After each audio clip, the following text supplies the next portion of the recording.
we know our players start to get more interested to know more about the champions. And over the years, we've done a lot of work as far as like world building to help players get an idea of where a champion fits in the world. The story is absolutely important, so we wanted to make sure we brought adaptations to the game where it made sense and appropriate.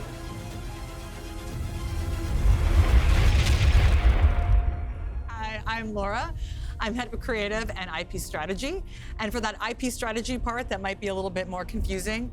What that part of my role is thinking about how the characters and the universe and the stories and all of these things are being designed and thought through in all of our different mediums and all of our different products so that players are gonna feel like this is a world they can really believe in, right? It's cohesive and it makes sense. My name is Paul. I'm the director of creative game production for League Studio. I work across our League games in collaboration with teams like Laura's to make cool things happen in our game. And today we're going to be talking about an experiment that we're doing with gameplay and storytelling in Wild Rift. A MOBA is not really the best place to tell stories. You have some VO lines, and in the beginning that was pretty much all you had. But there's still this connection players start to have with the champion, even with so little around them.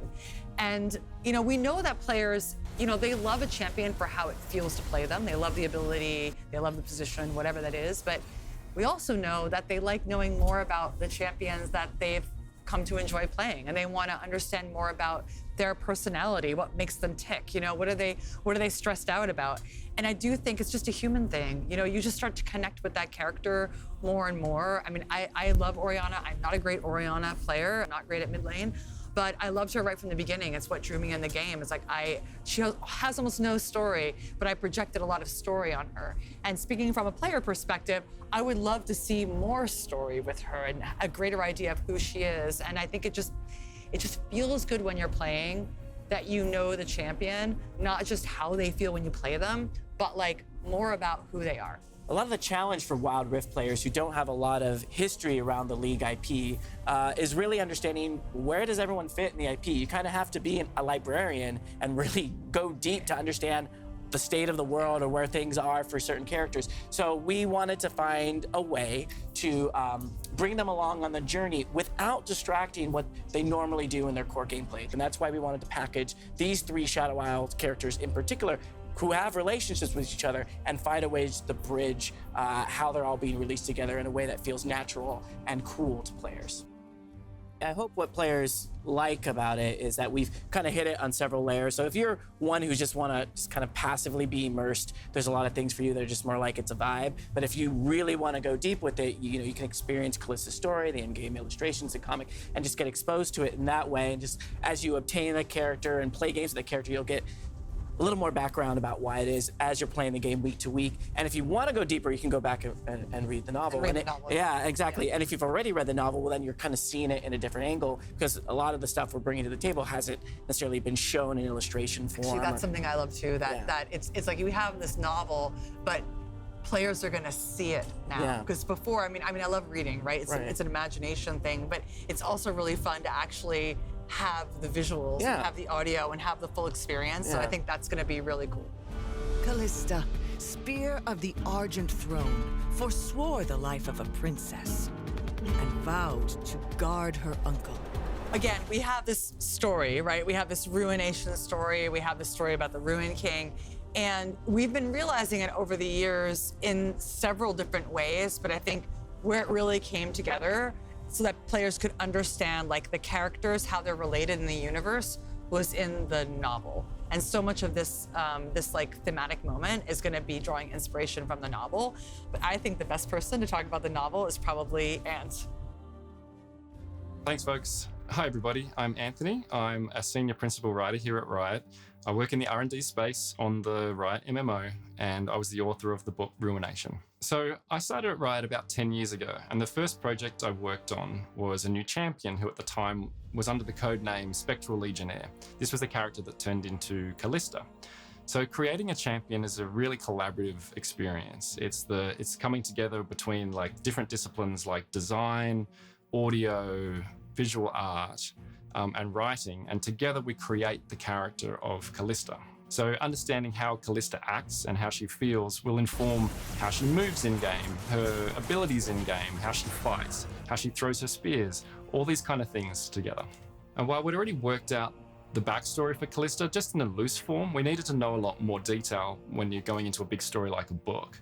But one of the things that was really exciting was that there were some other teams at Riot that had started to work in a similar kind of space. And this gave us a chance to really collaborate closely with those teams. So one of the things that was really exciting for me with writing Ruination was to really understand who these characters were in life and their frame of mind and their perspective and their choices, which informed what they became after they died. So one of the examples for that is Callista herself.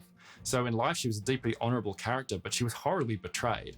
So after she died, she kind of became obsessed with those betrayals and seeking vengeance. So with Viego, we know Viego in game as being this dark, sinister, scary kind of character, but the book was a great opportunity to dive into his backstory and understand who he was before he became that. And there's an essential tragedy with Viego in that he could have actually been a great leader if he was given the right support, and he just wasn't. He's not quite like a character like Thresh, who's just a straight-out villain and would have been a villain no matter how he turned out.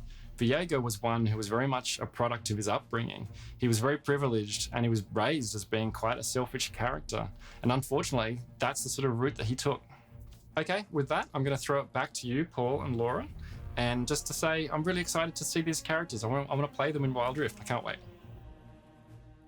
The story is absolutely critical to the experience overall. We wanted to make sure we had a list of really cool game experiences that draw from it. So starting with the metagame experience, right, where you will play missions week to week and kind of understand a little bit more insight into the different champions, Callista in particular, and you'll earn her visual novel. More Callista for me. There you go. Bring it. Her little comic pieces. So you're gonna get to see Callista in a different light than you have before. And so we have our PvE mode, Final Stand, where you get to play Callista's last moment right around her betrayal by Hecarim and the Iron Order, and so really get to see why she becomes the Spear of Vengeance after that. And so following that, if you're just playing Summoner's Rift, you'll experience the Black Mist popping in the map, kind of spooking you out. It's gonna be a mood. It's gonna be a mood, and if you're like invading a jungle, ooh, bad things might happen to you. Of course, we'll also have some in-game items that have been affected by, the vibe of the event. So we have like an Infinity Edge version that's a little nicer, and some other items that are not so nice. So players will get to kind of feel that damage via their item choices, and we're really excited to see what people say about that. Well, I just want to say I'm really excited about what Wild Rift is doing. I think this moment where we're taking like some of these stories again that we've had a little bit more outside of the game and starting to fuse them in like so deeply in a game moment. I'm particularly excited to see how players respond to this, and then to imagine like how we might want to evolve in the future. Yeah, we'll be paying attention, and we really want your feedback, players. So do as you always do. Tell us what you think. We're going to be studying and paying attention and hope to learn from it. So thank you.